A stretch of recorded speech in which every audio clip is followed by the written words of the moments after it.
tá? Turma, e basicamente, né, nossa aula de hoje, ela é uma continuação da nossa última aula antes do curso, né, daquela semana de curso. E a nossa aula ela é basicamente falando sobre as estratégias do tratamento da hipertensão arterial. Na primeira aula, né, nós falamos sobre a hipertensão arterial, falamos da fisiopatologia, da etiologia, dos fatores reguladores da pressão arterial, até culminar nas classes de medicamentos utilizados na hipertensão arterial. Então, a partir de agora, a gente vai falar das classes e, consequentemente, das substâncias que são responsáveis, né, pelo tratamento da hipertensão arterial. Turma, de modo geral, observa nesse slide que existe uma gama de classes de medicamentos que são utilizados para a hipertensão arterial. Nós temos os diuréticos, os agentes bloqueadores de adrenoreceptores beta, os agentes bloqueadores de adrenoreceptores alfa, os adrenérgicos de ação central, os inibidores da ECA, que é a enzima conversora de angiotensina 1, os antagonistas de receptores de angiotensina 2, os inibidores de renina, os bloqueadores de canais de cálcio e os vasodilatadores. Consequentemente, apesar de nós termos essa gama de classes farmacológicas, não significa que todas as classes, que todos os medicamentos pertencentes a essas classes, elas estarão adequadas para o paciente, ou que serão próprias para todos os pacientes. Não. E diante disso, diante dessa quantidade de substâncias, né, de classes que existe aí para o tratamento da hipertensão arterial, é necessário que faça aí uma farmacoterapia, né? É importante que faça aí um estudo prévio com o paciente para saber quais seriam as classes mais próprias para esse paciente. E aí isso está associado a fatores, né? Fatores externos, fatores internos, fatores do paciente. E dentre essas classes aqui, turma, nós demos ênfase, nós tivemos uma aula somente para tratar dos diuréticos, né? Que foi a farmacologia do sistema renal. Que nesse momento eu vou falar mais sucintamente para vocês, bem rápido, sobre esses diuréticos, né? Os principais, até porque nós tivemos uma aula só falando dos diuréticos. Então vamos lá. Gente, os diuréticos, eles são fármacos que visam aumentar a produção de urina, né? E aí, quando se aumenta essa produção de urina, e quando aumenta essa produção de urina, consequentemente, isso acaba retendo água e alguns eletrólitos na bexiga. E isso faz com que ocorra a diminuição do volume sanguíneo.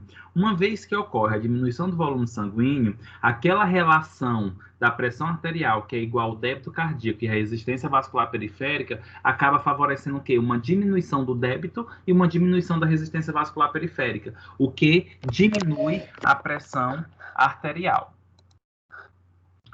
E olha só, gente, os diuréticos, eles são os fármacos de primeira escolha para o tratamento da hipertensão arterial. Eu até comentei na aula anterior que, de modo geral, turma, nós temos duas classes de fármacos que são usados para o tratamento da hipertensão arterial inicialmente, que seria os diuréticos e que também seria os beta-bloqueadores, tá? Os diuréticos e os beta-bloqueadores. Tranquilo. Olha só o que acontece. Nesse contexto, turma, é muito importante nós compreendermos o seguinte, que não é porque o indivíduo ele se descobre como hipertenso que eles já vão para o fármaco de primeira escolha. Muitas vezes, quando a pessoa se descobre hipertenso, ele já não pode ir para os fármacos de primeira escolha, porque a hipertensão arterial ela já pode estar no estágio 1 ou no estágio 2. Quando a gente fala que os diuréticos, assim como os beta-bloqueadores, são fármacos de primeira escolha, mas isso quando a pressão alta, né, a hipertensão, desculpa, está aí no nível mais baixo. Consequentemente, os diuréticos, gente, são eficazes em doses baixas, né, são seguros, consequentemente são baratos, que isso é um ponto importante, por isso que é tão difundido, né, os diuréticos, por serem também baratos. Outro ponto, gente, é que os diuréticos, eles acabam prevenindo complicações oriundas da hipertensão, como derrame, infarto do miocárdio e insuficiência cardíaca congestiva. Cito para vocês nesse slide 3 classes de diuréticos, os tiazídicos, diálcido e os poupadores de potássio. Mas lembre que existe, turma, 5 classes de diuréticos, tá? Além desses 3 que eu citei, tem mais os inibidores da anidrase carbônica e também os osmóticos. Falando dessas 3, porque são teoricamente as principais, as mais comuns de ser observadas as prescrições, né, as indicações, nós temos aqui os diuréticos tiazídicos, que também pode ser chamado tiazídico ou correlatos, tá? Eles são diuréticos, gente, orais, são eficazes no tratamento da hipertensão, mas os tiazídicos têm sido os mais amplamente utilizados, tá? Apesar de que existe vários diuréticos, os tiazídicos eles são os mais utilizados. E um dos motivos é porque ele tem um efeito importante, por ser barato, tá? E por poder associar geralmente alguns tiazídicos a outras classes farmacológicas, tá? Como, por exemplo, quando a gente fala o aradóis, né? O aradóis, gente, é losartana mais hidroclorotiazida, sendo que o hidroclorotiazida é um diurético tiazídico e é considerado o diurético mais comercializado, mais usado e o principal desta classe aqui.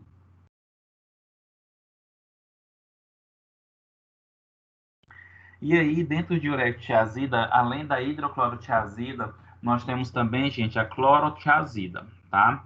Quais são as ações desses diuréticos? Eles reduzem a pressão arterial, inicialmente por aumentar a excreção de sódio e água, tá? Isso faz com que diminua a pressão arterial. Contudo, é muito importante nós compreendermos uma coisa. Gente, os diuréticos, eles acabam por agir nos túbulos renais, né? E eles acabam interferindo na reabsorção ou na eliminação de eletrólitos. E isso pode favorecer alguns efeitos adversos. Por exemplo, os tiazídicos, eles podem diminuir, eles podem levar à perda de potássio, tanto que é muito comum as pessoas que usam tiazídico sentir cãibra, tá? Os diuréticos tiazídicos, eles também podem aumentar a reabsorção de ácido úrico, e esse ácido úrico ele pode voltar para a corrente sanguínea e, consequentemente, para as articulações e levar a gota, que aí o indivíduo ele tem hiperuricemia, tá? E também pode favorecer a hipomagnesemia, tá? Que é a perda de potássio no sangue. Gente, quando vocês observarem esse sufixo mia, significa aí sangue.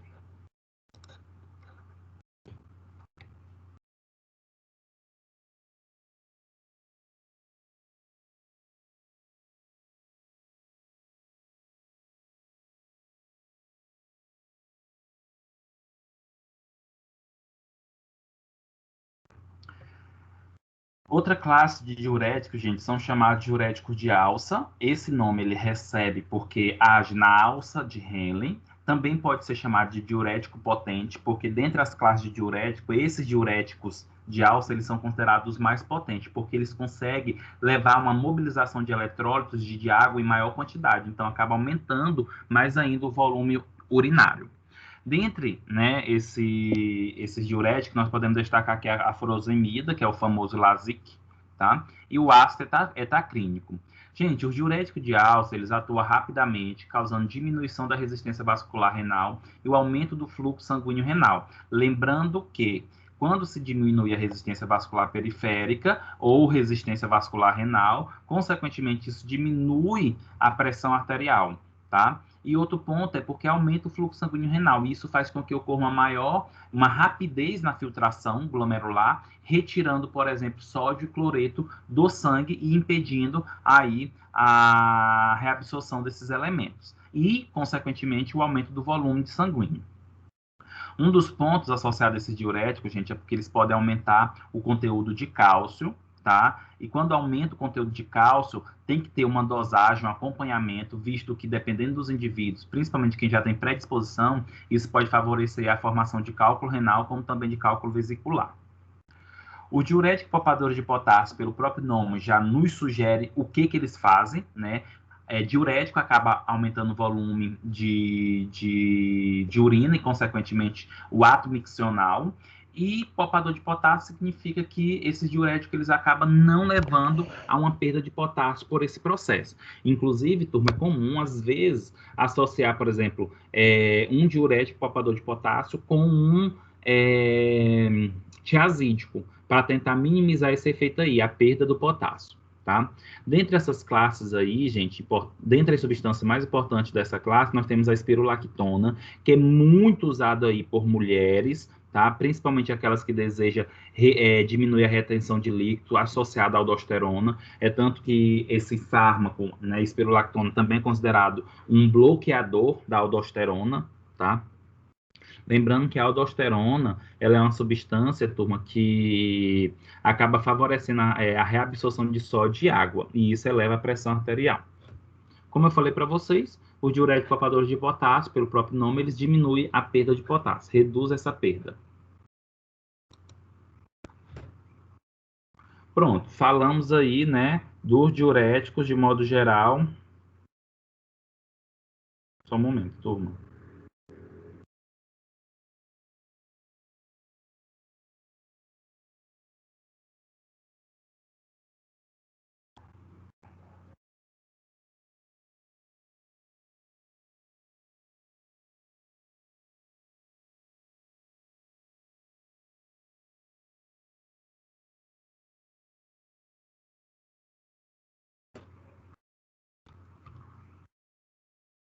E aí, turma, a nossa segunda classe a ser estudado, né, de fármacos associados aí aos antipertensivos são os agentes bloqueadores de adrenoreceptores beta, tá? Turma, um dos pontos importantes para nós compreendermos algumas classes a partir daqui é entender uma situação. O sistema nervoso autônomo simpático, ele é um sistema que ocorre a produção e liberação de adrenalina.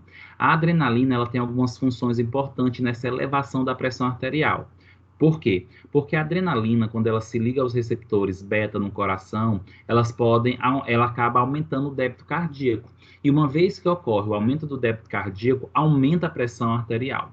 Outro ponto também é que a adrenalina ela pode agir nos receptores alfa, né? Até porque os receptores que são específicos para a ação da adrenalina são os receptores beta e alfa, tá? E aí os receptores alfa, eles são localizados, por exemplo, na musculatura lisa, né, vascular. E uma vez que a adrenalina se liga a esse receptor alfa na musculatura lisa vascular, ela tem a capacidade de favorecer a vasoconstrição. A vasoconstrição, ela acaba diminuindo a luz do vaso e isso pode levar a uma pressão do sangue sobre essas paredes vasculares. E isso acaba levando a uma resistência vascular periférica, favorecendo o quê? O aumento da pressão arterial.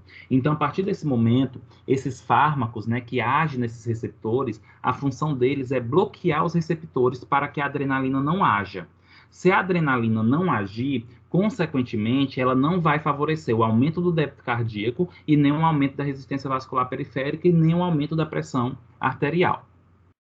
Como eu falei já anteriormente para vocês, esses fármacos, agentes bloqueadores de adrenoreceptores beta, que são os beta-bloqueadores, que é mais conhecido como beta-bloqueadores, eles são chamados, gente, também de fármacos de primeira escolha. Então, assim, se por acaso o diurético não resolver, passa para um beta-bloqueador.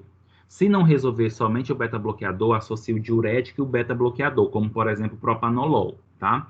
Se não resolver, aí passa para classes que teoricamente são mais fortes, né? Tem efeitos antipertensivos mais significativos, mais importantes, como o captopril, que é o inibidor da enzima conversora de angiotensina 1, que é o IECA, o BRAS, que é o bloqueador dos receptores de angiotensina 2, como o losartana, valsartana, termisartana, tá? Turma, além disso, os agentes bloqueadores, beta-bloqueadores, eles também têm aí uma função importante no sentido de ser muito usado quando o indivíduo é hipertenso e tem outras doenças associadas, tá? Principalmente associado ao coração, como a arritmia. Dentre as classes dos agentes bloqueadores de adrenoreceptores beta, nós temos o propanolol, metoprolol e atenolol, tá? Qual é a ação dessas classes, desses fármacos? Gente, eles diminuem o débito cardíaco, diminui o efluxo simpático da liberação de adrenalina pelo sistema nervoso autônomo, inibe a liberação de renina dos rins, ou seja, vai diminuir a produção de angiotensina 2, vai diminuir a produção de aldosterona. Logo, esses fármacos, nessa classe, eles acabam favorecendo a ação antipertensiva por vários mecanismos, por vários processos. Isso é muito bom. Efeitos adversos desses agentes beta-bloqueadores: bradicardia, fadiga, letalgia, insônia e alucinações.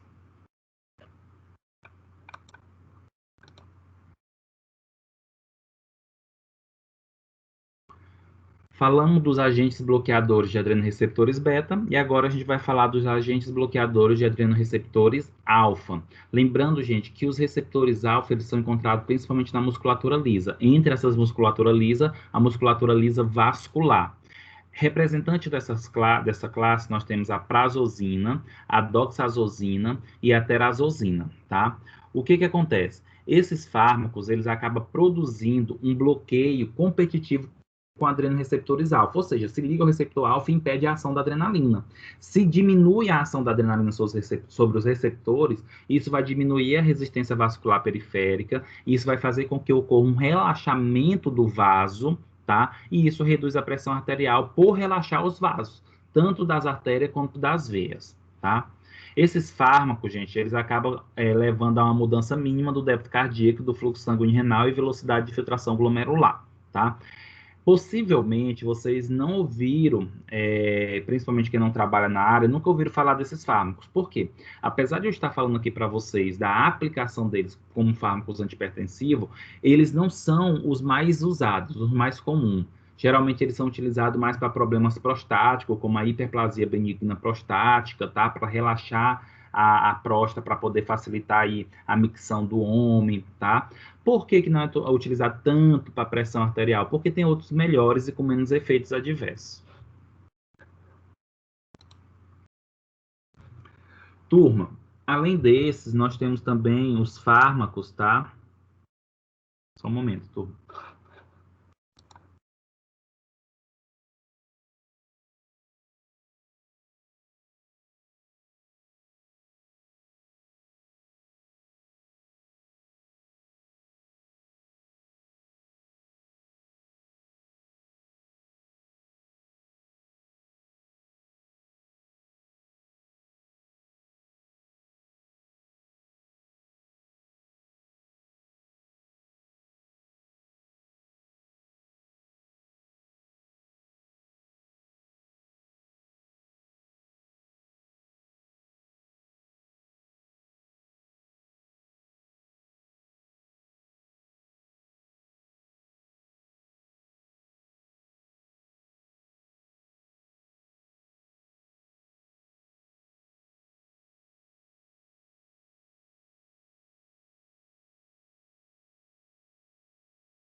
Turma, além disso, nós temos aqui também os adrenérgicos de ação central. Quando a gente fala adrenérgico de ação central, significa que age, né, no sistema nervoso central, que também há uma descarga, né, do sistema simpático, né, liberando adrenalina.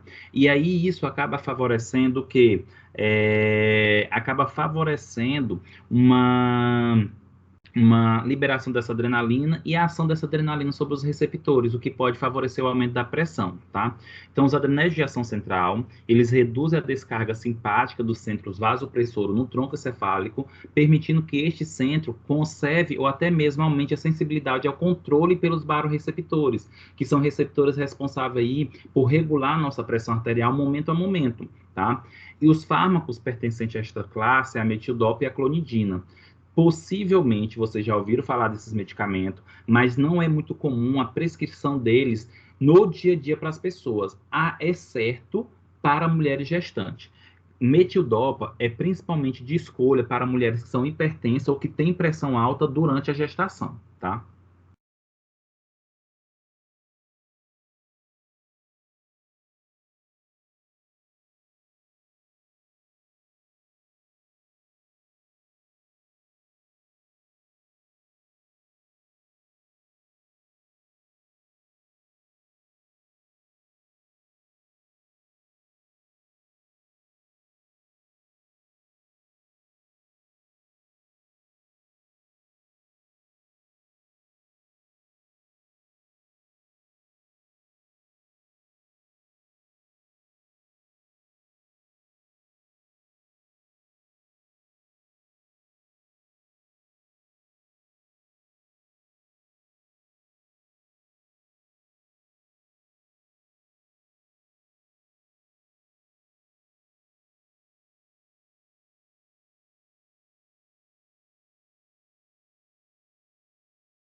Turma, sem dúvida, né, quando nós pensamos nas classes farmacológicas, utilizadas para o tratamento da hipertensão, sem dúvida, uma das que mais se destaca são os inibidores da enzima conversora de angiotensina, tá? Que no caso aqui o fármaco mais conhecido é o captopril, tá? Então, o Zieca, né, são recomendados quando os fármacos de primeira escolha estão contraindicados ou são ineficazes. Lembrando que quando a gente fala são fármacos de primeira escolha, nós estamos falando dos diuréticos e dos beta-bloqueadores. E como é que esses fármacos, né, inibidores da ECA, eles acabam agindo, né? Eles diminuem a pressão arterial, reduzindo a resistência vascular periférica, sem aumentar o débito, a frequência ou a contratilidade cardíaca. Mas como que isso acontece? Olha só, gente, os inibidores da ECA, eles acabam inibindo a transformação de uma substância, que é a angiotensina 1. A angiotensina 1, ela é transformada em angiotensina 2 por essa ECA, por esta enzima conversora de angiotensina. Contudo, o que acontece? Essa enzima ela é bloqueada pelo medicamento e impede de produzir a angiotensina 2. Qual a importância disso? A angiotensina 2 é uma substância com um potencial vasoconstritor e também ajuda na produção de aldosterona, que aumenta a pressão arterial. Então, quando bloqueia a enzima ECA, deixa de produzir angiotensina 2, diminuindo aí a vasoconstrição e também a retenção de líquido, a produção do aumento do volume de sangue.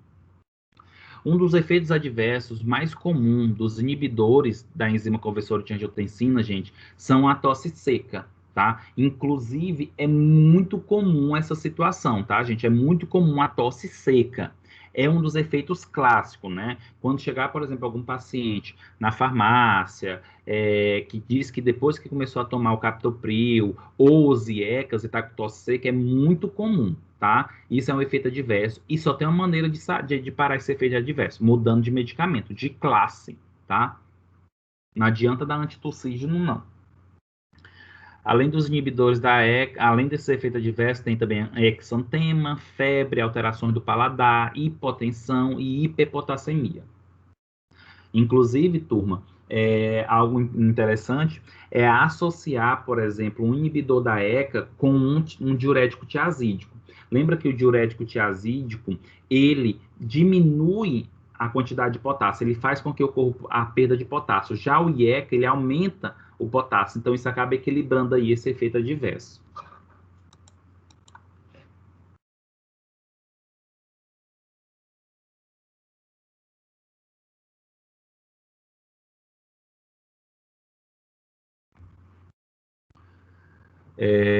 Outro ponto importante, turma, são outra classe de fármacos antihipertensivos bastante importante, são os antagonistas de receptores de angiotensina 2, tá? Gente, quando nós pensamos aqui nos antagonistas de receptores de angiotensina 2, né, que são o conhecido BRAS, e sem dúvida, atualmente, é a classe farmacológica mais usada, né, assim, no sentido de mais ser visível, mais prescrita, né, que aí entra as classes, lá, entre os fármacos, losartana, valsartana, termisartana, ibersartana, candesartana, por exemplo, valsartana, que é o Diovan, né, muito utilizado mesmo, tá? Losartana nem se fala. Gente, esses fármacos que são os BRAS, eles são alternativos aos inibidores da ECA. O que isso significa? Se o ZIECA não servir, é interessante que indique aí um BRAS, tá? O que é que acontece? A angiotensina 2, como eu falei ainda agora para vocês, é uma substância que ela tem o perfil de ser vasoconstritora, tá? E, além disso, de levar à produção de aldosterona, que leva a uma retenção de líquido, aumenta o volume de sangue e aumenta a pressão arterial. Então, quando se dá um BRAS, como um losartana, essa substância ela acaba interagindo com os receptores dos BRAS, que é o AT1 e o AT2, ou ambos, e, consequentemente, bloqueia a ação da angiotensina 2. Bloqueando a ação da angiotensina 2, não tem vasoconstrição, então vai ter vasodilatação, então tem relaxamento da musculatura lisa, e isso acaba diminuindo aí a pressão arterial. Turma, quais são os usos terapêuticos dos BRAS? eles podem ser utilizados tanto para hipertensão arterial, como também para insuficiência cardíaca, tá? Efeitos adversos, tonturas, cefaleias e eritema. Lembrando que esses efeitos adversos, gente, isso também está muito associado ao paciente, vai depender da sensibilidade, da suscetibilidade do paciente.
Professor? Oi, só um minuto, deu um problema aqui no meu computador, só um momento. Ah, tá bem. Pensei que fosse o meu computador com problema.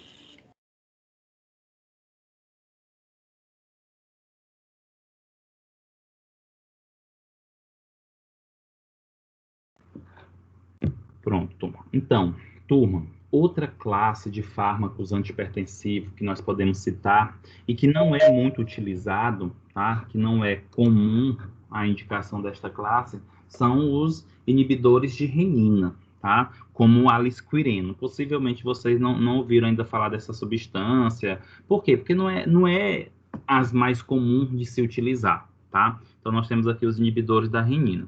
Gente, por que que fala inibidores da renina? Porque essa substância, alisquireno, ele tem a capacidade de inibir a enzima renina, tá? Inibir a enzima renina. E qual seria a importância da renina nesse contexto da elevação da pressão arterial? Lembra que a renina, gente, é uma enzima que inicia toda uma cascata para, no final, produzir a angiotensina 2. E aí, a angiotensina 2, ela é uma substância vasoconstritora, é uma substância que eleva a pressão arterial. Então, se eu bloqueio o início dessa cascata, eu vou diminuir aí a pressão por essa característica. Lembrando que existe outros mais eficazes do que esses fármacos, tá? Gente, os inibidores de renina, como o alisquireno, ele inibe diretamente a renina e assim atua mais precocemente do sistema renina-angiotensina-aldosterona do que os inibidores da ECA ou o BRAS. Mas apesar de inibir inicialmente, mais rapidamente, né, precocemente, não significa que é melhor. E está contraindicado durante a gestação. Turma, nossa penúltima classe de fármacos antihipertensivos, aqui são os bloqueadores dos canais de cálcio, tá? Bloqueadores dos canais de cálcio. Olha só o que acontece. Esses fármacos, inclusive, são bastante difundidos, são bastante comercializados, bastante prescritos, Só para vocês terem ideia, acredito que muitos de vocês já ouviram falar do nifedipino, do alodipino, do verapamil. Esses fármacos, eles são aí bloqueadores dos canais de cálcio. Inclusive, esses fármacos, eles não são somente utilizados para hipertensão arterial. Eles têm excelentes indicações envolvidas na característica de arritmia, taquicardia, tá? Gente, os bloqueadores de canais de cálcio, eles são recomendados quando os fármacos de primeira escolha estão contraindicados ou são ineficazes, tá? São recomendados quando os fármacos de primeira escolha estão contraindicados ou são ineficazes. São efetivos em pacientes com angina, diabetes, e são divididos em 3 classes, né? Só para a nível de curiosidade, que isso tem a ver com característica química, com característica estrutural da substância. Mas nós temos aí o difenilac, e também, gente, devido à ação, como é que age, né? Ou local de ação.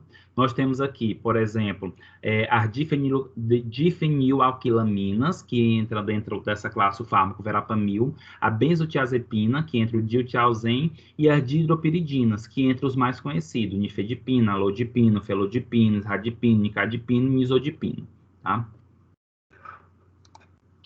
Turma, é muito importante compreender como é que ocorre essa ação, né, de fazer com que os fármacos eles possam ter uma ação antihipertensiva. Olha só, e o que tem a ver o cálcio nessa história? Por que tem que bloquear o cálcio? Gente, o cálcio ele é um sal mineral importantíssimo para que ocorram as contrações musculares. Quando se tem contração muscular é porque tem a participação do cálcio, tá? E aí o que acontece? Quando se tem uma arritmia, quando se tem um batimento cardíaco acelerado, que leva ao aumento do débito cardíaco, isso eleva a pressão arterial, tá?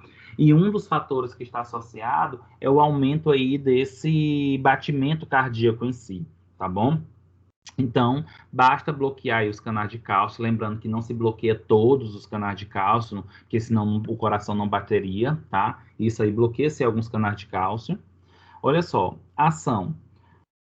A concentração intracelular de cálcio tem um papel importante na manutenção do tônus da musculatura lisa e na concentração do miocárdio, como eu comentei anteriormente. O cálcio entra nas células musculares através de canais de cálcio voltage sensíveis, e isso dispara a liberação de cálcio do retículo sarcoplasmático e da mitocôndria, que aumenta adicionalmente o nível de cálcio citossólico, tá?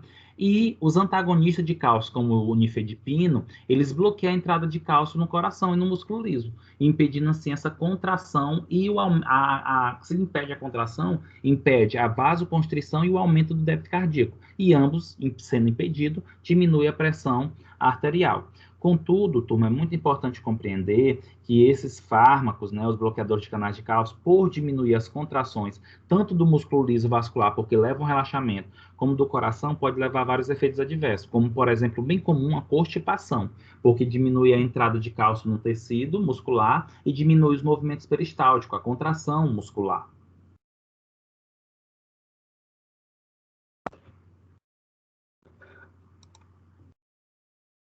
E aí, turma, os bloqueadores de canais de cálcio, né, eles apresentam como uso terapêutico um efeito natriurético intrínseco e, por esta razão, não necessita estar associado a um diurético. O que seria isso? Por si só, os bloqueadores de canais de cálcio, eles têm a capacidade, turma, de favorecer uma diurese. A pessoa acaba indo ao banheiro urinar. Então, por isso que não há necessidade de uma associação com diurético, tá? São úteis no tratamento de paciente hipertenso que apresenta quadro de asma, diabetes, angina ou doença vascular periférica. E entre os efeitos adversos desta classe, nós temos aqui a constipação, vestígio, cefaleia, fadiga e hipotensão.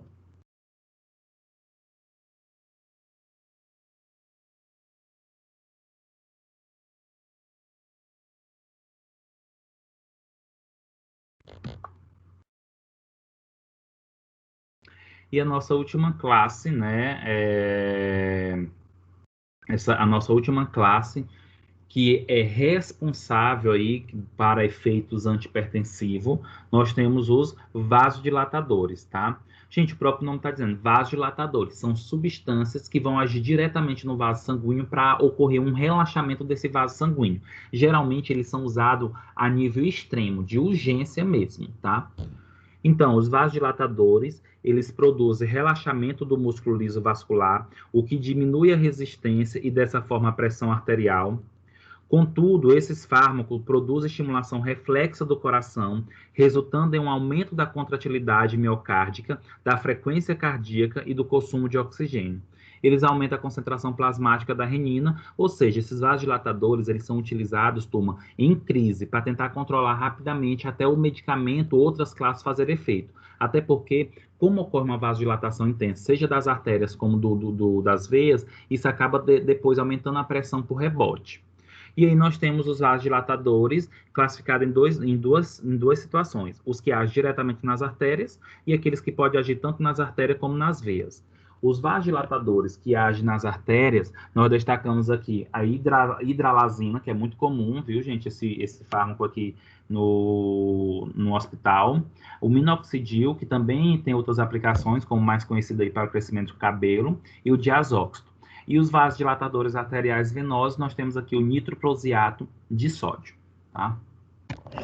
Turma, essa foi a aula, né, de antihipertensivo, que foi dividida em dois momentos, né? A primeira, a fisiopatologia, a etiologia, os fatores de regulação, o esquema terapêutico, e depois, né, que foi a aula de hoje, que é as classes farmacológicas, né, que nós falamos agora. Alguma dúvida, algum comentário? Gostaria de fazer alguma pergunta?